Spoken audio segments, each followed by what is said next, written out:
I went fishing the other day and I had packed for the Spring River over in Arkansas and was headed over that way. And I looked at the generation schedule and realized that I could fish the Little Red. And so I decided to go to the Little Red. Well, when I got there, I was in the middle of the river and I'd tried a couple of things and I was looking around in my box. And one of the guys that was over there fishing and catching some stuff said he was fishing with Sowbugs. And lo and behold, I had no Sowbugs in my box. No Sowbugs, you see them tied kind of a tan color, and usually with the tan color, there's a multicolor rainbow mixed in with that. You also see them tied in a dark color, a dark brown, dark gray kind of color. There are a couple of patterns that I really like. If you look at Sowbugs, from the bottom and from the top, they kind of have a flat sort of shell look. I call them pill bugs. They look kind of like what we used to call roly-polies when I was a kid. And turning over one of the rocks over on the Little Red River, I saw one that looked an awful lot. I mean, it's about the size of a pencil lead. It really didn't have any taper at all or large section at all to it. So I want to tie several Sowbug patterns in different videos. The first one we're going to tie is kind of a traditional Sowbug tie with a dubbed Sowbug. One of the things about the Sowbug to notice is they have very pronounced ribbing. So whatever you use for ribbing, you want to make sure you get good contrast between that and whatever else you're using, whatever color you're using. You want to make sure you get good contrast between that and whatever color you're using for the Sowbug. So here's the first pattern.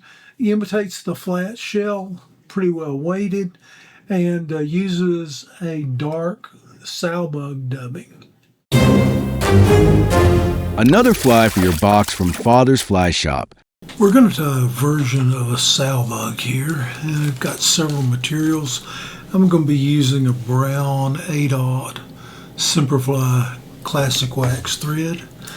I'm going to use some lead tape, which is about 1 inch wide, and what I've done is I've cut this into some strips about 1/8 of an inch wide. We can dub this with a lot of different things, but if you look at the Sowbugs that are out there, you'll find most of them are tied in sort of a tan color, and I'm using a Wapsi South Scud dubbing for this, or they're tied in kind of a dark gray olive color, is sort of the gray brown olive sort of mix. I'm going to tie this with sort of the darker color. Turned over a rock the other day on the Little Red River, and the Sowbug underneath that rock was very dark, almost black, I would say. And I'm using this brown thread. I'm going to start the thread. One of the questions or tricks about a Sowbug, you can tie these several different ways. There are people who just dub the Sowbug and don't worry about the width of the Sowbug, but if you look at some of the photos of Sowbug or woodlouse, you'll notice these actually have a wide shell on the back. So I'm going to start out with just some thread base, and I'm going to take a strip of the lead.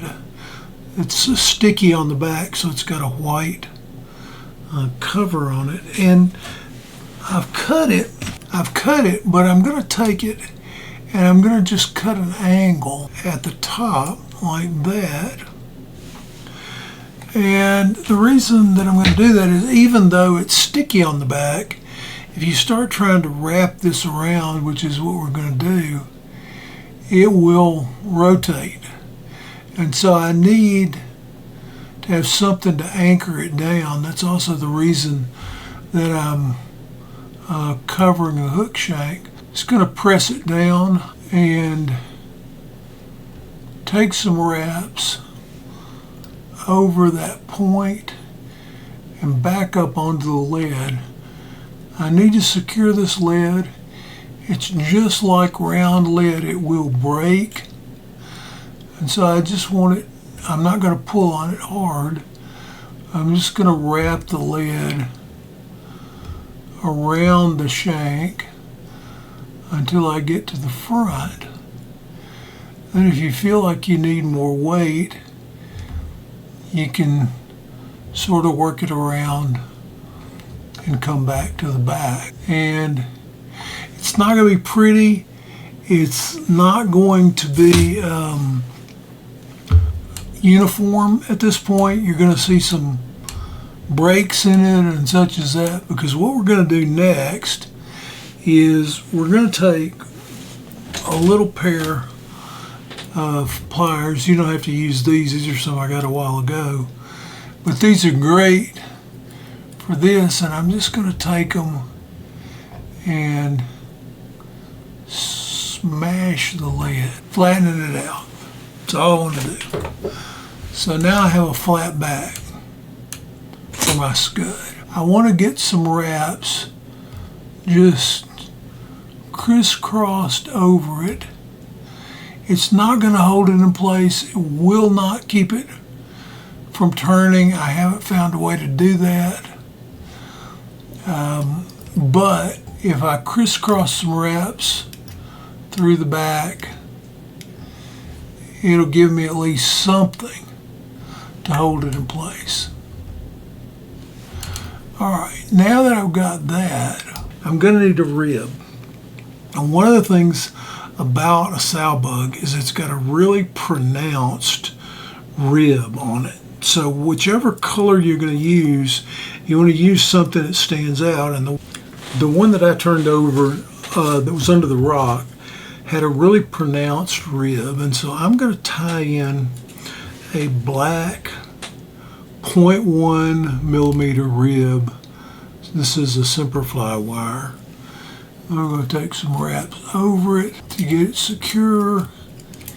And I'm also working on smoothing out this back. I've got some Scud Back here, and these do have a shell back on them. And you can tell when you turn it over that it's a shell back.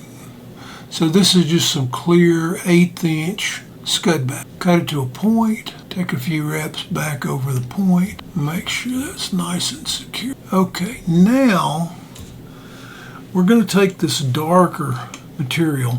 If you use a tan color, a lot of the tires will mix in some rainbow dubbing. But on the darker color, we're just going to go with a fairly dark. And I will mention you can do this without worrying about the width of the back. A lot of these that you'll see, don't worry about that. Simply because it does make it more difficult to tie. And if you look at them under a rock, some of these are very, very thin. In fact, they don't have any taper or width at all to them. I said these look like what we used to call roly-polies, except that they don't roll up quite as much into a ball. So I want to put some of the Scud Dub. This is Wapsi Dark Sowbug, and then we're going to wrap around, tighten it if you need to. I want to get a little extra on, particularly in the thorax area. Give us something to brush out for legs here at the end. So we're going to dub the body. Then we want to pull the shell back over. Make sure your shell back is staying centered as much as possible on the back of the fly. And then take a couple of wraps over it. Lift it back. Take a couple wraps under it in order to secure the Scud Back. Before you pull it back and snip it off, And then we'll take some copper wire. This is the black wire. I'm going a little bit thinner in the wraps, and I'm trying to come pretty much straight over, not at an angle. I'm letting my angle fall underneath on this. If you're on a river with these Sowbugs, strongly recommend you grab a rock and turn it over and see if you can find one to look at on your river. And so now we're going to take a couple of turns over and a couple in front, and then we'll helicopter it off and build the head with a 3-turn whip finish. Hit it with a drop of head cement just to kind of hold everything in place. Take my Velcro and kind of comb out some legs and make it buggy. And then if you're really picky and you notice the legs on one of these are kind of short, you pull them all down, take your scissors and you chop off at the bottom. So there's a dubbed Sowbug. Now, a couple of things you can do. You can dub it without flattening the wire. Just put some wraps of wire on it. A lot of these appear round to me when I look at them.